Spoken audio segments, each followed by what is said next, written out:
Namasté les amis, c'est Lucas pour un nouveau podcast. Si tu n'es pas encore abonné à la chaîne, n'oublie pas de le faire, c'est maintenant que ça se passe. Alors, petite question, connais-tu le Vietnam? Alors, si tu m'as déjà écouté, j'ai déjà fait un podcast sur le Vietnam où j'ai cité les inconvénients, du moins ce que je n'avais pas trop aimé. Et bien, comme promis, aujourd'hui, je te fais le podcast sur tout ce que j'ai aimé au Vietnam et il y a pas mal de trucs parce que le Vietnam est un pays super, que l'on ne me fasse pas dire ce que je n'ai pas dit. Alors, premier avantage du Vietnam que j'ai trouvé pas mal, c'est alors comment l'expliquer? Je dirais que c'est le côté traditionnel est encore là. C'est-à-dire que le capitalisme, évidemment, est ici, ça construit partout, il y a les touristes arrivent, mais c'est pas encore la Thaïlande. Pardon. C'est-à-dire que tu vois, par exemple, un exemple, tu vas même en ville, hein, alors les campagnes encore mieux, mais même en ville, tu as quand même à 99%, tu n'as que de la restauration, de la street food, des petits snacks, enfin ça s'appelle pas des snacks là-bas, mais tu sais des trucs où tu manges à même la rue, des petits restos, des petits bars qui sont vraiment tenus par des familles, tenus par des locaux, et il n'y a pas encore l'influence McDo, Starbucks, etc. Ils sont pas encore là. Alors certes, ils sont là, mais ils sont vraiment très discrets. Je pense qu'ils ne se sont pas encore imposés. Alors je sais pas, est-ce que peut-être c'est l'État qui fait ça, j'en sais rien, mais en tout cas, ils ne sont pas encore là. Et puis tu vois aussi les gens s'habillent, même si tu sais que la tendance à s'habiller à l'occidental explose dans le monde entier, malheureusement, hein, c'est dommage.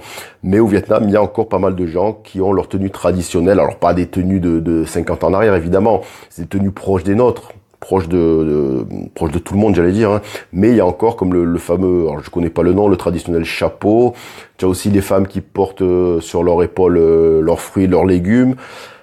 Tu as encore ça, voilà, tu as encore un esprit, ils conservent encore leur culture. J'espère que ça va durer, parce que petite parenthèse, la mondialisation c'est bien, hein, on fait se mélanger tout le monde se rencontre, tout le monde voyage, mais après il faut pas non plus que ça détruise les traditions. Et si un jour on est tous les mêmes, qu'on bouffe pareil, qu'on écoute la même musique, qu'on a les mêmes gueules, les mêmes chemises, eh ben ça sera bien triste. Donc le Vietnam, côté traditionnel, point fort. Deuxième point fort, pardon, c'est que c'est magnifique. Alors, j'ai pas tout fait, hein. J'ai fait Sapa, j'ai fait Ninh Binh, je ferai peut-être la baie d'Along, je vais voir. Sapa, j'en ai déjà parlé. Non, j'en ai pas parlé, je sais pas. Alors, Sapa, c'est magnifique, c'est dans les montagnes. Tu te crois carrément, c'est à la frontière chinoise. Il fait super froid. C'est un peu comme si tu étais... alors, je suis pas allé, mais j'imagine que il y a un petit air de Népal, de Katmandou, de Mongolie. En même temps, les gens, là-bas, ont les mêmes physiques. Je pense que, ouais, on m'a dit que c'était une ethnie différente et ils ont pas la même tête que les Vietnamiens, j'allais dire d'en dessous, hein, qui vivent en dessous. Au niveau de l'attitude, je parle. Donc c'est vraiment très très dépaysant. Là aussi, comme je te disais, c'est très traditionnel. Les gens s'habillent de façon traditionnelle, même si je sais que certains jouent un peu ça pour le tourisme aussi. Hein, faut pas se voiler la face. Ninh Binh, alors Ninh Binh, c'est au sud d'Hanoï. J'ai adoré. Alors c'est des paysages, tu sais, ces espèces de gros rochers avec énormément de végétation qui tombent au milieu de l'eau.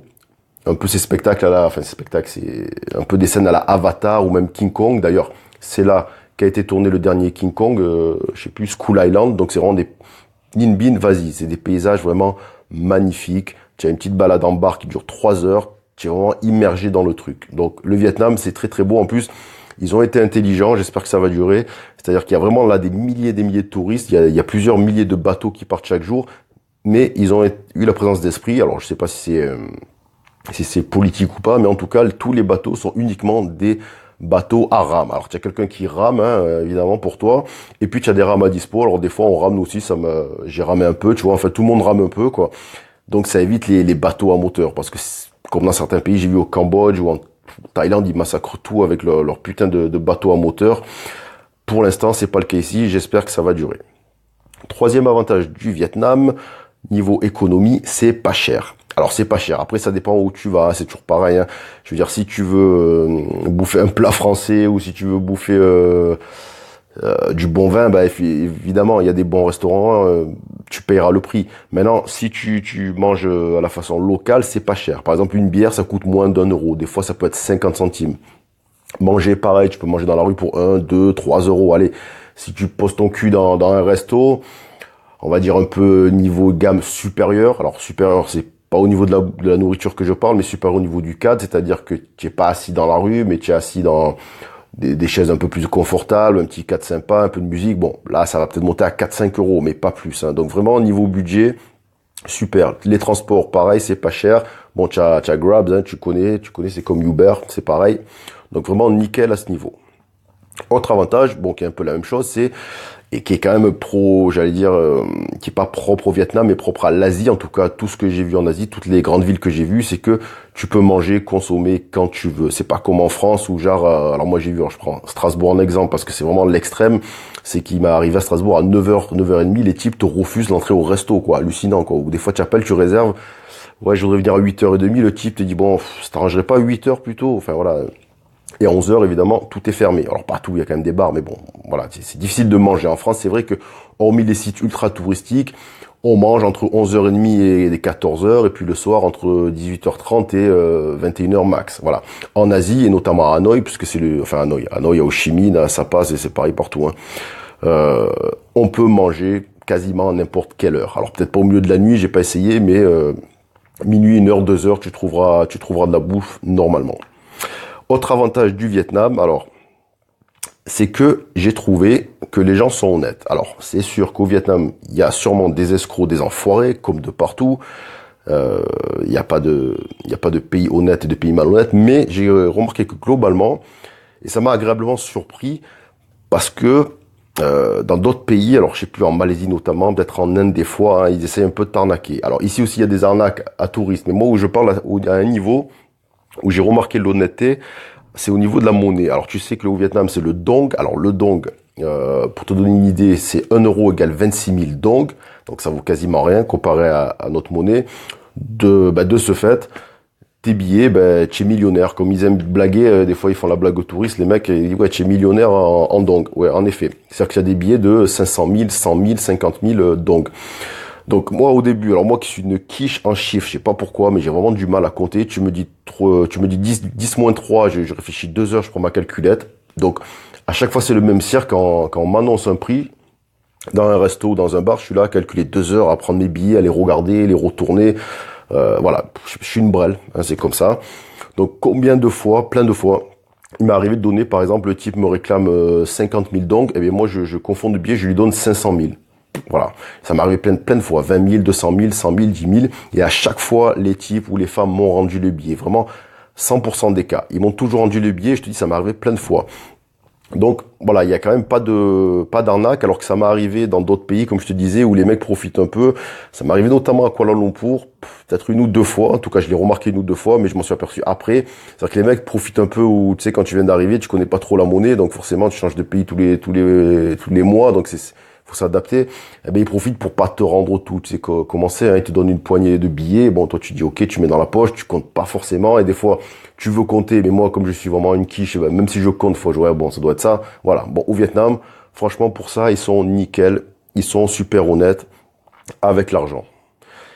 Autre avantage du Vietnam, alors ça c'est tout autre chose, c'est que vraiment les femmes sont magnifiques. Alors vraiment j'insiste, ça m'a vraiment choqué dans le bon terme, dans le bon sens du terme. C'est que je crois que j'ai jamais vu de toute ma vie. Quand je dis ça à mes potes, ils me disent mais non, n'importe quoi, tu exagères. Toi, de toute façon, tu vois des femmes belles partout, peut-être. Mais en tout cas, au Vietnam, disons que les femmes, alors, sont pas plus belles qu'ailleurs. C'est sûr, enfin si, moi je dirais un peu quand même. Hein. Mais c'est surtout que c'est la proportion de belles femmes qui est énorme. C'est un truc de fou. Il y a des endroits, tu as 80% de femmes, c'est des bombes atomiques. J'ai jamais vu ça, quoi. Très impressionnant. Alors, je sais pas quel est le secret des Vietnamiennes. J'ai demandé à une Vietnamienne il y a pas longtemps, quel est votre secret? Pourquoi vous êtes si belle? Elle m'a dit, si je te le dis, c'est plus un secret. Eh ben, elle a raison. Donc, finalement, j'en sais rien. Mais je dirais que, hormis peut-être des caractéristiques physiques innées, les femmes vietnamiennes, alors, notamment dans les grandes villes, après, plus tu vas dans un village, moins c'est le cas, mais ça c'est pareil de partout, hein, dans tous les pays du monde. Elles sont très apprêtées, elles sont maquillées dans la plupart du temps, elles ont souvent des petits bijoux, elles s'habillent bien, hein, s'habillent sexy mais pas vulgaire, un peu traditionnel mais moderne. Voilà, elles font vraiment attention à elles. Je pense que c'est aussi ça qui fait qu'elles sont vraiment très belles, que c'est les plus belles femmes que j'ai vues d'Asie en tout cas pour le moment, ça c'est sûr. Et dernier avantage pour terminer, sinon on va pas s'en sortir. Bon, c'est un petit avantage à la con, mais de nos jours c'est très important, hein, quoi qu'on en dise, c'est qu'il y a la Wi-Fi partout.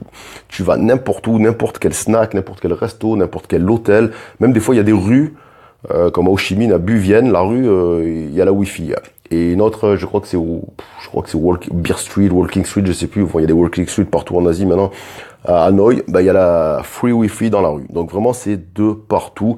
Très bon avantage, parce que tu le sais, on a besoin d'Internet, quoi qu'on en dise, soit pour bosser, soit pour rester avec nos proches. Voilà, bref. Donc, c'est une très très bonne chose. Voilà, donc, je le redis, je le conseille, venez au Vietnam, il n'y a pas de souci, c'est un pays génial. Moi, je reste encore une semaine et après, je me taille. Allez, ciao, ciao, merci d'avoir écouté. N'hésite pas à mettre un com et n'oublie pas de t'abonner à la chaîne pour de prochains podcasts sur le passage à l'action et aussi sur le voyage. Allez, bye.